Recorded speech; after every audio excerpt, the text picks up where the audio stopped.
Welcome back to another unpopular wrestling hot take, where in this episode, in this edition, I'm going to completely bury Mercedes Moné. Her run in AEW has been underwhelming. Okay, the woman is not a good talker. Sasha Banks, Mercedes Moné, whatever you want to call her, she has never been a good promo. And that's a fact. Even when she was in WWE, she was limited on the mic.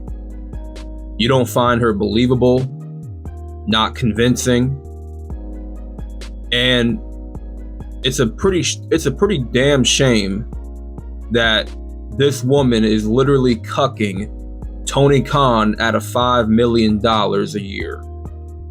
Do you really think, honestly, Mercedes Moné is worth the investment? The type of contract that she was just given. I mean, Tony Khan's going to give this woman everything. If you look back at her run in WWE, she was given everything in WWE. I mean, she was given the world in NXT. Under the guidance of Dusty Rhodes and Triple H, she was a star. She was well on her way. And when she got brought up to Raw and SmackDown, she was just as much of a star as Charlotte was. You can even say at the time she was above Becky Lynch and Bayley and other women on the roster. She was given a lot of opportunity to be the best. She was given a fair shot, and she walked out twice. The first time she walked out was WrestleMania 35 because she had to drop the women's tag team titles to the Iconics. Remember that whole situation? Yeah. And the time that she walked out, which was her final walkout, when she was women's tag team champions with Naomi, and basically cost Naomi her career. She almost ruined Naomi's reputation of being someone that's a quitter. Obviously, Naomi's in good graces, but that could have really hurt Naomi and ruined her reputation of being someone that's a quitter and a crybaby in the wrestling industry. But that's what Sasha Banks is. She's nothing but a crybaby, spoiled brat who gets everything she wants. Her entire career, she's been given everything she's ever wanted.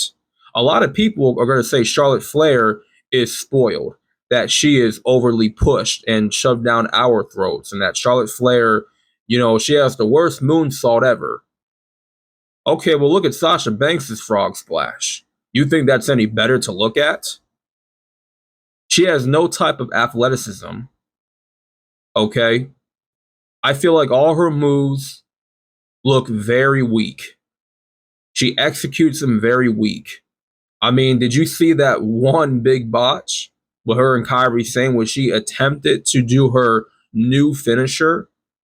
She botched the hell out of that. See, the problem with Sasha Banks, Mercedes Moné, is she has an ego problem. And the fact that this woman has only had 4 matches, or 5, who's counting, right? But we all know she's had a limited amount of matches in AEW, and she's already a double champion. I mean, what the hell, man?